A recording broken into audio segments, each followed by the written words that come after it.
The meat aisle in your local supermarket is not a butcher shop. It is a marketing department with a refrigeration unit. And right now, millions of Australians are walking out with packets they think are dinner, when what they are actually carrying is deception, hidden costs, and in some cases, genuine danger. We are not talking about a bad cut or an off flavor. We are talking about brands that have been recalled for bacterial contamination. We are talking about meat that can be sold with added solution and sold by weight. We are talking about labels that say Australian when the animal never saw Australian soil. And we are talking about products so heavily processed that major health organizations have linked them to serious long-term disease. In 2025, Food Standards Australia New Zealand coordinated dozens of food recalls. Microbial contamination, Listeria, Salmonella, and E. coli were major causes. And for meat products specifically, Listeria remains one of the biggest recall drivers in this country. The packaging looks clean, the marketing sounds wholesome. But behind that plastic, the data tells a different story. And some of the brands and categories I'm about to name are not obscure. They are in your fridge right now. Stay with me, because I am going to name 9 specific brands and categories you need to stop buying immediately, and 3 that are actually safer choices. This is not a health lecture. This is a warning. Number 1. Götzinger Smallgoods. This is not opinion. This is documented. In November 2025, Food Standards Australia New Zealand issued a recall for Götzinger Smallgoods sliced ham and roast beef products due to Listeria monocytogenes contamination. These were products sitting in retail outlets and butcher shops across New South Wales and Queensland. Listeria is not a minor inconvenience. It is a serious bacterial infection that can cause fever, muscle aches, fatigue, and in severe cases, hospitalization. It is particularly dangerous for pregnant women, the elderly, and anyone with a weakened immune system. But here is the real issue beyond the single recall. Götzinger is a small goods brand. Small goods are processed meats. Processed meats sit in the danger zone for Listeria because they are ready to eat, stored cold, and often kept for extended periods. When you buy pre-packaged deli meat, you are trusting that every step of the cold chain, every slice, every packet was perfect. One breakdown, and you are eating bacteria that can make you seriously ill. The recall happened. It was real. And if you are still buying pre-packaged small goods without checking recall registers, you are gambling with your health for the sake of a sandwich. The marketing promises convenience and tradition. The reality delivers a product that was recalled for bacterial contamination. And if you think that was a one-off, number 2 is going to worry you even more. Number 2, Primo. Primo is one of the biggest names in Australian processed meat. You see it everywhere. Deli counters, supermarket shelves, school lunchboxes. But in July 2025, Singapore's food agency ordered a recall of Primo Reserve hot suppressor salami after Salmonella was detected in the product. Salmonella. In a major Australian meat brand exported overseas.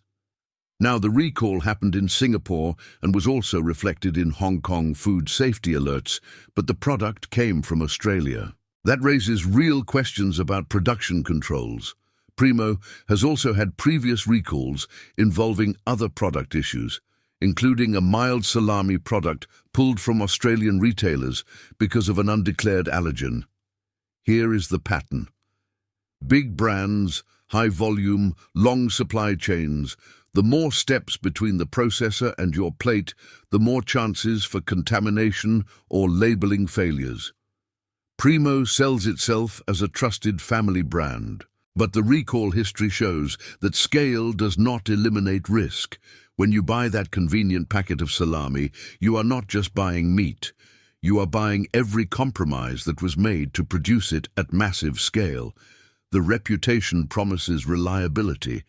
The recall history reveals a risk profile most consumers would think harder about if they knew. Number 3. Hans Smallgoods. Let us go back to 2017 for a moment. Hans Continental Smallgoods was forced to recall Hans Spanish Chorizo from cold stores in New South Wales and Queensland due to E. coli contamination. E. coli. In a fermented sausage product that is supposed to be controlled and safe.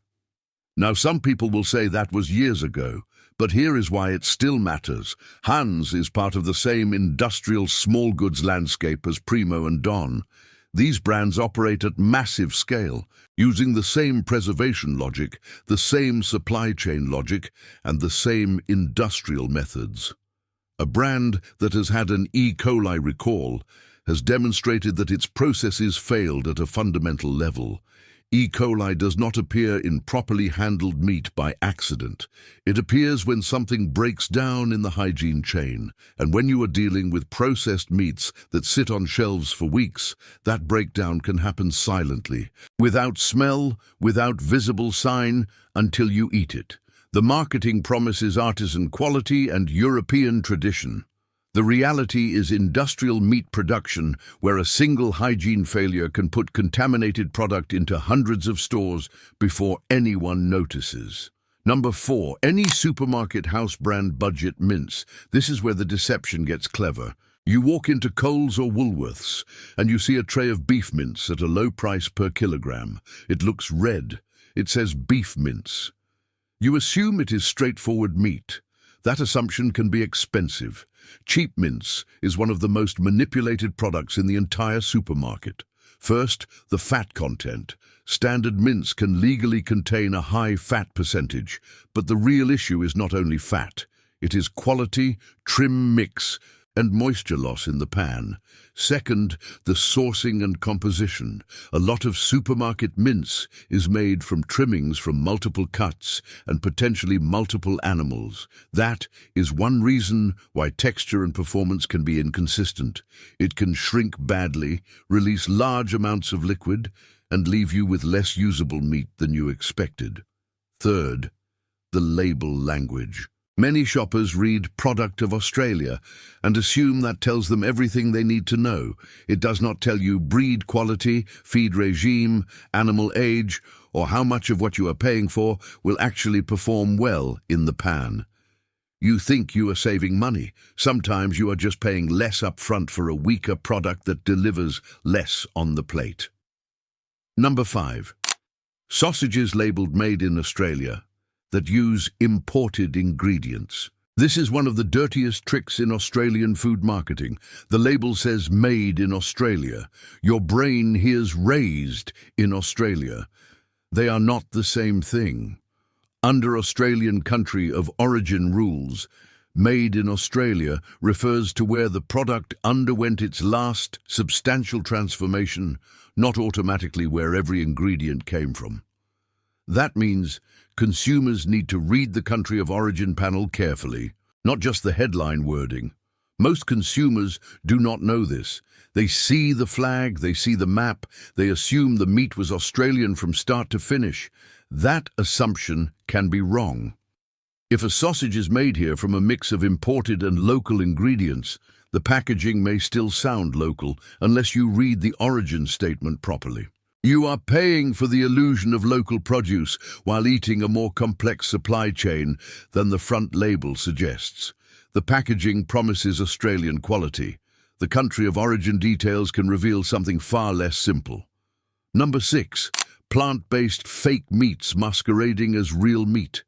This is not a meat brand in the traditional sense, but it is in the meat aisle, and it is one of the most deceptive categories in the entire supermarket.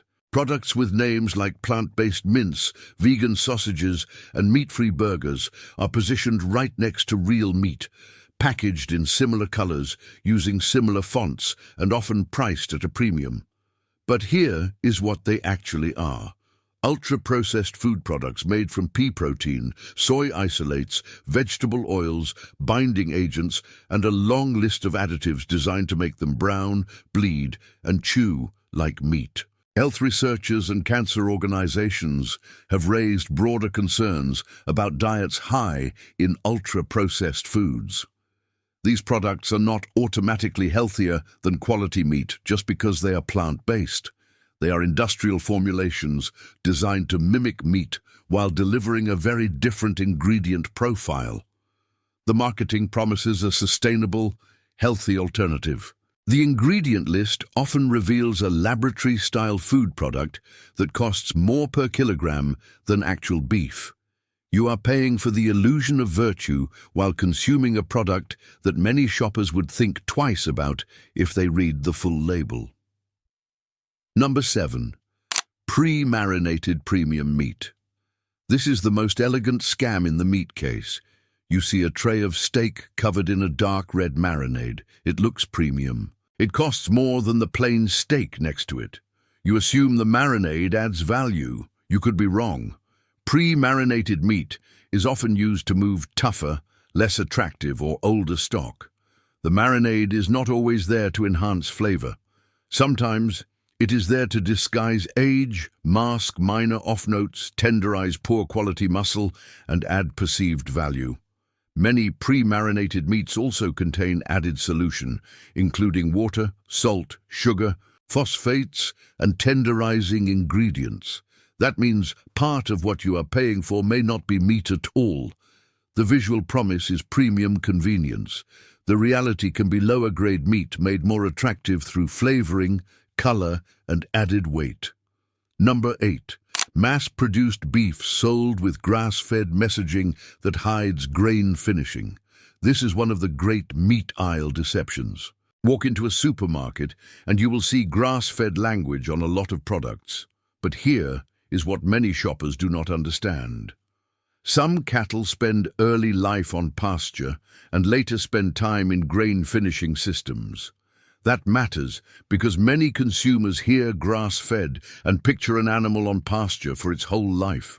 The production reality can be more mixed than the marketing implies. True grass-fed and grass-finished beef is a more specific category. It costs more to produce, it takes longer, and it usually comes with clearer traceability. When you see grass-fed language on a cheap supermarket tray, you should be more skeptical, not less. The label can promise one story while the production system tells a more complicated one, and the meat itself often gives clues. Better pasture-raised beef usually has a different texture, a different cooking behavior, and a different fat profile from commodity grain-finished beef. You are not always getting what the front label leads you to imagine. Number 9. Processed meats with added nitrates and nitrites. This category covers your bacon, your ham, your salami, your hot dogs, and your deli slices. The World Health Organization classifies processed meat as a Group 1 carcinogen, meaning there is sufficient evidence that processed meat causes cancer in humans, particularly bowel cancer. The Cancer Council of Australia states that eating processed meat increases your risk of bowel and stomach cancer. Now, this point needs to be understood properly. The strongest evidence is about processed meat as a category, not about one individual brand being uniquely dangerous. But many processed meats contain added nitrates and nitrites, and under certain conditions, these can contribute to the formation of nitrosamines, which are potentially harmful compounds. Some brands advertise no added nitrites, but may use ingredients such as celery powder that naturally contain nitrates. So the clean label marketing does not always mean the chemistry story is simple. When you eat processed meat regularly, you are not just consuming protein and fat. You are consuming a product category that major health organizations have clearly linked to increased cancer risk. The packaging promises taste and convenience. The medical evidence reveals a long-term health cost that no cheerful front label really explains. Now, do you see the pattern? Every single item on this list shares one thing: the gap between what the packaging promises and what the product actually delivers. Sometimes it is a safety gap, like Listeria or Salmonella. Sometimes it is a quality gap, like added solution or old meat disguised with marinade. Sometimes it is an honesty gap, like origin wording that shoppers misunderstand. And sometimes it is a health gap, like highly processed meats marketed as family staples. The meat industry counts on you being too busy, too tired, and too trusting to read the fine print. They profit from your exhaustion, and they get away with it because most shoppers never look past the red light and the white tray. But here is the part that changes everything. You do not have to play their game. There are brands and approaches that cut through the deception entirely. And I am going to give you 3. Number 1, Cape Grim beef. This is Tasmanian beef, with a strong reputation for pasture-based production from the northwest corner of Tasmania, where the brand has built its identity around clean environmental conditions and traceable sourcing. Cape Grim has built its reputation on premium production, not budget supermarket tricks. You can find Cape Grim at Harris Farm markets, select independent butchers, and premium online retailers. The beef is vacuum-sealed, clearly labeled and traceable back to specific regions. When you cook it, the difference is obvious. The meat is denser, the flavor is deeper, and it behaves like actual premium beef should. You are paying for a brand built around quality and transparency, not filler, not a murky supply chain, and not mass-market compromise. The brand promises quality and transparency. The product generally delivers it. Number 2, Gundui Organic Wagyu. This is certified organic Wagyu beef produced in New South Wales. Gundui is not a mass-market brand. It is a small-scale producer focused on organic certification, animal welfare, and soil health. Their cattle are raised without the industrial shortcuts that define supermarket commodity meat. You will find Gundui at specialist butchers like Feather and Bone in Marrickville, Shoulder to Shank Organic Meat Store in Neutral Bay, and select organic retailers. This is not cheap meat, but it is honest meat. Every dollar you spend goes toward a production system that prioritizes animal health, land stewardship, and traceability over volume and speed. When you buy Gundui, you are buying into a supply chain that is transparent from paddock to plate. Number 3, your local independent butcher who breaks down whole carcasses. This is the single safest move many Australian meat buyers can make. A real butcher who buys whole animals, hangs them properly, and breaks them down in-house knows exactly where that meat came from, how it was raised, and what condition it is in. Shops like Feather and Bone in Sydney or equivalent whole carcass butchers in Melbourne, Brisbane and Perth do not rely on pre-packaged trays from industrial processors. They deal directly with farmers. They can often tell you the breed, the farm, the feed regime, and the hanging time. They do not usually rely on the same tricks as supermarket trays. When you build a relationship with a whole carcass butcher, you stop being a target for supermarket marketing and start being a customer with genuine choice. The experience promises knowledge and quality. The relationship delivers it every single time. Here is the truth that should reframe how you shop forever. Do not buy the label. Buy the supply chain. The red light, the white tray, the premium font, and the Australian flag are all designed to make you stop thinking. They are designed to trigger trust without requiring proof, but the proof is available if you know where to look. Check the Food Standards Australia-New Zealand Recall Register before you buy processed meat. Read the ingredient list on mince and marinated products. Ask your butcher where the animal was raised. Look for grass-fed and grass-finished where that matters to you, not just vague pasture language. And stop paying premium prices for meat that may be padded with solution, masked with marinade, or sold with origin language that hides the real story. The power to change this does not sit with the meat industry. It sits with you. Every time you choose a whole carcass butcher over a pre-packaged tray, you are voting for transparency. Every time you cut back on processed meat, you are voting for your long-term health. Every time you check a recall register before buying small goods, you are voting for safety over convenience.